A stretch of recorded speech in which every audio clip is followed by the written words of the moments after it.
I mean, during the most watched sporting event in human history, you'd probably assume the most valuable piece of marketing real estate is, I don't know, a multi-million-dollar stadium banner. Right, or maybe the front of a player's jersey. Exactly. But right now, today, Monday, July 13th, 2026, the most talked about, highest converting marketing asset in the entire world is literally a $5 piece of elastic tied around a Norwegian man's head. It's wild. It really puts the whole traditional advertising industry into perspective, doesn't it? Oh, totally. You have these massive global corporations spending, hundreds of millions to get 10 seconds of your attention, and they are being completely upstaged by a hair accessory. Upstaged is honestly putting it mildly. Yeah. Because we are in the absolute thick of the 2026 World Cup right now. And, I mean, the entire cultural conversation is just consumed by Norway's insane run. It's the only thing anyone is talking about. Right. Let's just acknowledge the reality of this past week. That 2-1 upset over Brazil in the round of 16, that was one of those moments where, like, every TV and every bar just universally erupted. Oh, yeah. Pure chaos. And then following it up with that massive quarterfinal clash against England just 2 days ago on July 11th, I mean, Norway is the story. But when you actually look at the coverage, the central focal point, the visual anchor of this entire phenomenon is Erling Holland. Yeah, you literally cannot miss him. Right. You have this 6'5" machine of just unadulterated athletic power. But it's not even just his size. Right on top of his head is that unmistakable blonde hair. Yep. Either flying wildly or, pulled tightly into that signature knot, that sort of hybrid ponytail man bun situation. It really has become the defining silhouette of the tournament. It has. And that visual dominance is exactly why we are doing this deep dive today. Because what looks like a simple stylistic choice is actually masking a massive, highly sophisticated business operation. Yeah. We're looking at a really insightful piece of analysis today called How Erling Holland Turned a Ponytail into a Sold-Out Business and a Branding Masterclass. And our mission here is to figure out how an athlete completely bypassed those generic corporate sponsorships we usually see shoved down our throats at these mega events. The standard playbook, yeah. Right. And instead, he turned a personal grooming habit into an equity-generating machine. Okay, let's unpack this. Because to me, this ponytail operates almost structurally like a superhero's cape. Oh, that's a great way to look at it. Or, to put it in business terms for you listening, it's like a tech CEO's signature black turtleneck, right? It's a silent, instant visual identifier that just commands the room before he even speaks or touches the ball. But I really want to know the mechanics behind it. Well, what's fascinating here is that the turtleneck analogy is incredibly apt, but we have to take it a step further to understand the actual financial machinery happening behind the scenes. Okay, lay it out for us. Historically, the playbook for any global superstar, whether in sports or music or film, has been to basically rent out your image. Right, the traditional sponsorship model. Exactly. You reach the peak of your visibility and a massive conglomerate comes to you. They say, here's a check for $5 million. Hold this luxury watch you don't actually like. Or pretend to drink this soda you would literally never put in your body. Right. Just smile for the camera. And the fans almost always know it's fake.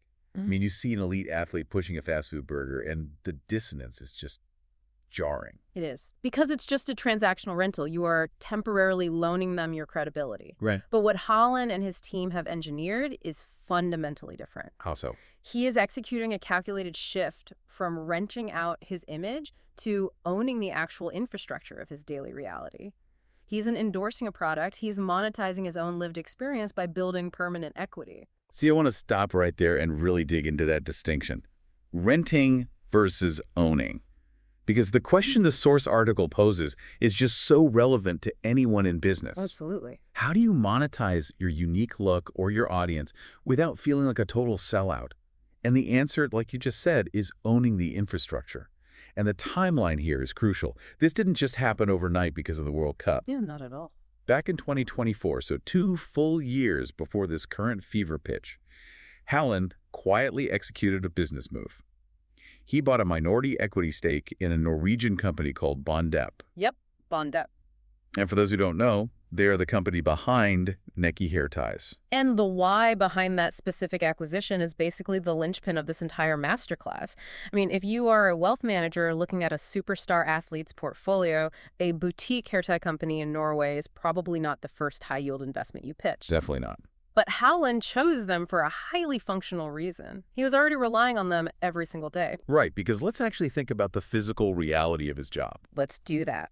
Think about the physics of a 90-minute professional soccer match at the highest level. Oh, yeah. The sheer velocity of the sprinting, the aggressive physical contact, the sweat, the torque of snapping your head back for a corner kick. Most hair ties are just going to give up. They'll snap under that tension or pull the hair out from the root or just slide right off his head. Exactly. He needed a tool that survived the absolute extremes of human movement, and the necky ties actually worked for him. So they were a legitimate functional tool of his trade long before they were ever a business venture. Right.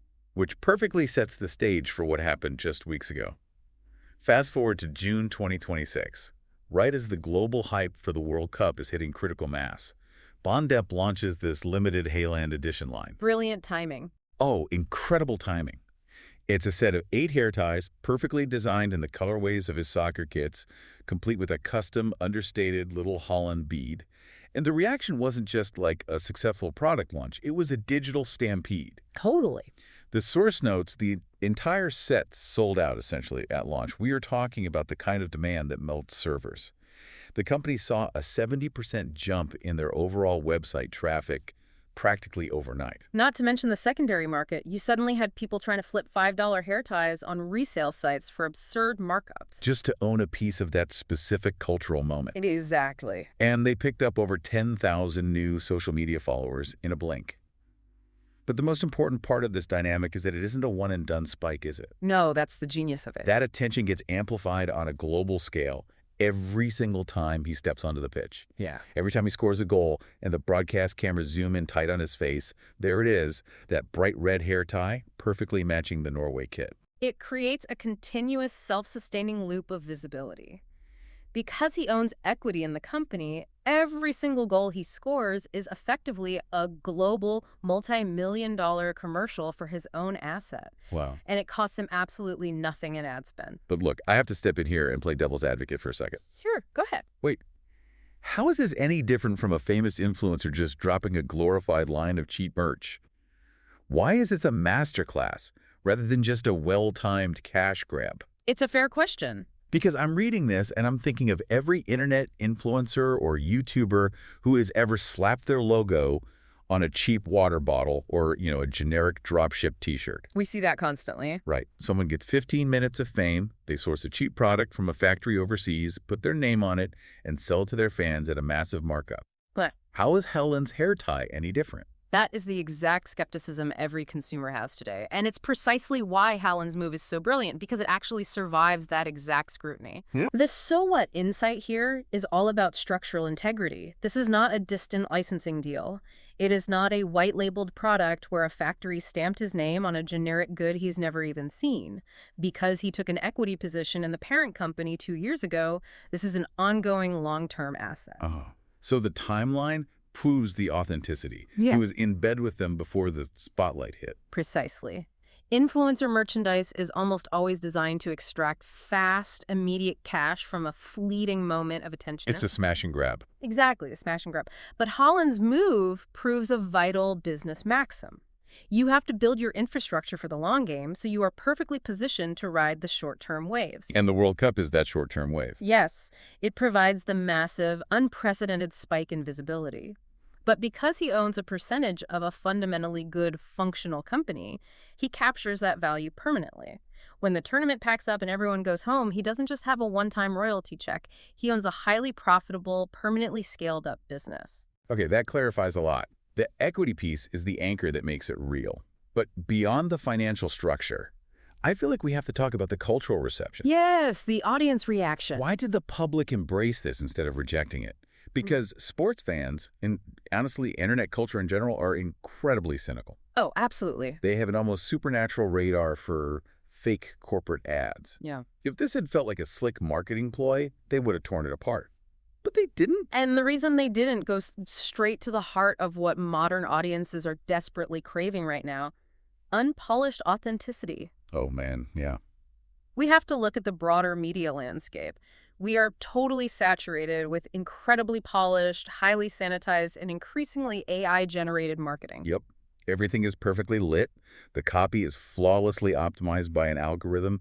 The actors don't have a single pore on their faces. Right, and the result is that it all feels completely sterile, devoid of actual humanity. It's exhausting. You scroll through your feed, and your brain just automatically filters it out because it feels like plastic. But then you look at the ecosystem Holland has built. And the source makes a great point here. He's also a global ambassador for Clear Men Shampoo, who just rolled out their massive World Cup campaign. Oh, right. The shampoo campaign. Yeah. So you have the hair tie company he partly owns and the shampoo brand he represents. Yeah. It is a fully connected, logical product universe. Yeah. It doesn't feel disjointed at all. Exactly. Contrast that with an athlete pushing a luxury sedan they clearly never drive. Right. It makes intrinsic sense that the guy globally famous for his hair cares deeply about shampoo and hair ties. It's like a cohesive narrative. It perfectly mirrors his actual personality, which honestly I think is the secret weapon here. How so? Well, if you watch his post-match interviews, he has this very genuine, slightly quirky, surprisingly low-ego vibe for a guy who is an absolute titan on the field. He really does. He is blunt. He is sometimes a bit awkward. He is just unapologetically himself. He never sounds like a PR robot reading talking points prepared by a crisis management firm. No, never. So when he associates himself to these products, the fans trust it. It feels like a natural extension of his daily life, rather than a mask he is putting on to please a corporate board. Which brings us to the most unpredictable variable in modern marketing, which is meme culture. Yes. When you have an authentic, slightly quirky persona, the internet takes notice. The ponytail has basically become a cultural shorthand. When that silhouette flashes on the screen, the internet collectively understands the translation. Holland is here, and he is about to score. Exactly. The internet took his look and ran with it. And here's where it gets really interesting, because instead of trying to control that narrative, he uses what I like to call marketing aikido. Oh, marketing aikido. Explain that concept in this context. Okay, so in the martial art of aikido, the entire philosophy is that you don't aggressively block your opponent's punch. You don't meet force with force. Instead, you grab their wrist and pull them in the exact direction they're already moving. You use their own momentum against them, or in this case, for your own benefit. Oh, I see where you're going with this. Most big legacy brands get absolutely terrified when the internet starts memeing them. They panic because they lose control of their highly scripted corporate message. They send cease and desist letters. Right. They try to forcefully steer the conversation back to their boring press release. They try to block the punch. Exactly. Yeah. But Holland and his brand partners don't block the punch. They lean back.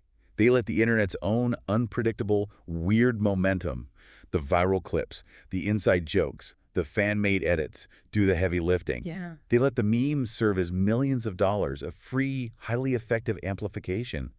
They are just redirecting the internet's natural energy toward their authentic product. If we connect this to the bigger picture, this is the ultimate textbook example of meeting culture where it already is. And this is a profound lesson for any business or individual trying to capture attention today. The World Cup is a massive cultural tsunami.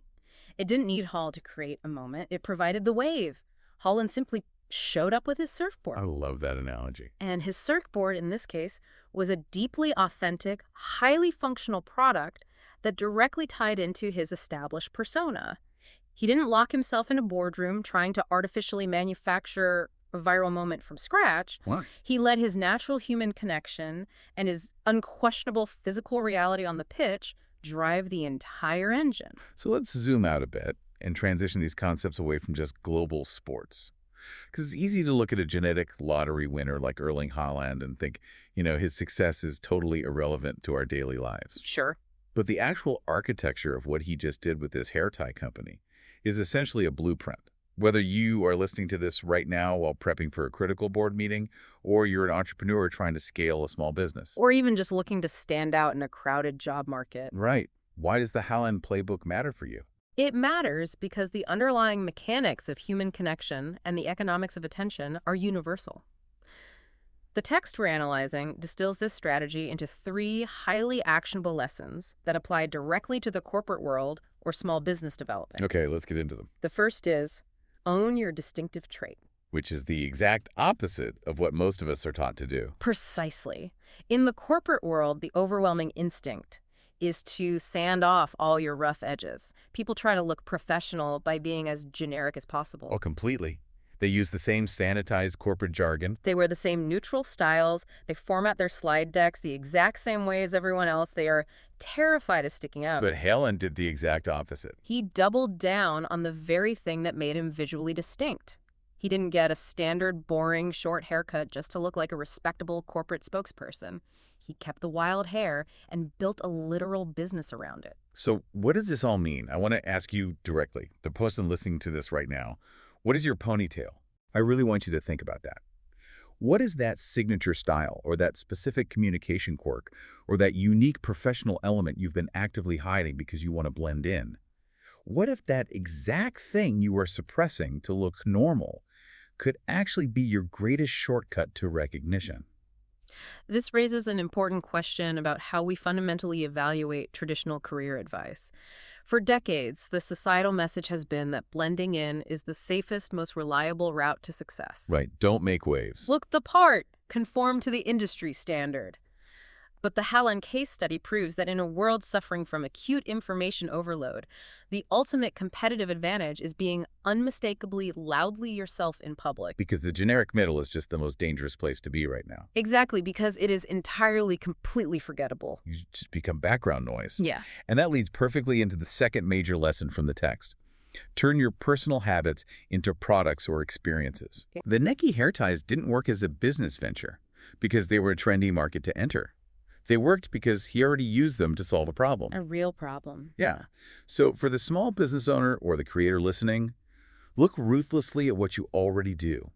Look at what you genuinely love or rely on. Don't invent a random product or pivot to a new service just because you read an article saying it's a hot new market. Productize your actual lived habits. Because if you have encountered a friction point in your life or your business and you found a unique, authentic way to solve it for yourself, the data suggests there is a massive market of people who want that exact same authentic solution. You aren't guessing what the market wants. Right. You are proving it with your own behavior. Which brings us to the third and final lesson. Let your personality lead. We talked about the AI landscape a minute ago, but it is really worth emphasizing how critical this is right now. Oh, absolutely. As more and more content and emails and marketing copy and customer service interactions become automated and perfectly polished by generative algorithms, raw human personality becomes a scarce commodity. And in any market, scarcity drives value. Exactly. Real human connection, even if it is a bit quirky or a bit blunt or slightly unpolished, will travel infinitely farther than a perfect sterile campaign. People connect with people. Not algorithms. Right. They do not connect with polished corporate avatars. Think about your own inbox. It's the difference between reading a perfectly formatted, AI-generated networking email that you just immediately delete without thinking twice. Yep. Versus a slightly messy, highly passionate message from someone who clearly deeply cares about what they are saying. You read the messy one, you engage with it, you remember it. Exactly. And this is why the Haaland playbook is so universally applicable. It's an antidote to the sheer exhaustion we all feel from perfectly curated lives and heavily optimized businesses. It's a relief, really. It is. When you stop expending all your energy trying to manufacture a fake persona, you suddenly have an immense reserve of energy freed up to focus on simply delivering excellent value. You are playing a game you can actually win because no one else can compete at being you. Okay, let's bring this all together. What is the ultimate takeaway from this deep dive? It is a mandate to stop trying to manufacture virality. Stop trying to build perfectly polished, flawless campaigns from scratch. It's too hard. It is exhausting. It is incredibly expensive. And frankly, the modern audience is too smart for it anyway. They'd see right through the gloss. Instead, your job is to become an observer. Spot the waves that are already happening naturally around you. In your specific industry or your local community or in the broader culture. Exactly. Spot those waves and then just show up. Show up with something real, something functionally useful, and something that is undeniably authentically tied to who you are. If you provide the utility and the authenticity, you can let the cultural momentum and the audience's innate desire for real connection do all the heavy lifting for you. I love that. At the very beginning of this deep dive, we talked about that singular image of Erling Haaland stepping onto the pitch. 6'5", the blonde hair tied back, the ponytail acting like a modern superhero's cape. Yeah. But the reason it works The reason it commands attention and drives millions in equity value is precisely because it isn't a costume. It's just who he is. And the most efficient way for you to cut through the noise, to bypass the crippling information overload of your industry, and to genuinely connect with people, is to radically embrace what you already authentically do. Well said. So we're going to leave you with one final thought to mull over today, long after you finish listening. If your personal brand or your business was completely stripped of all its polished marketing, its AI-generated copy, and its professional gloss today, what is the one raw, authentic habit you have left that people would actually pay attention to?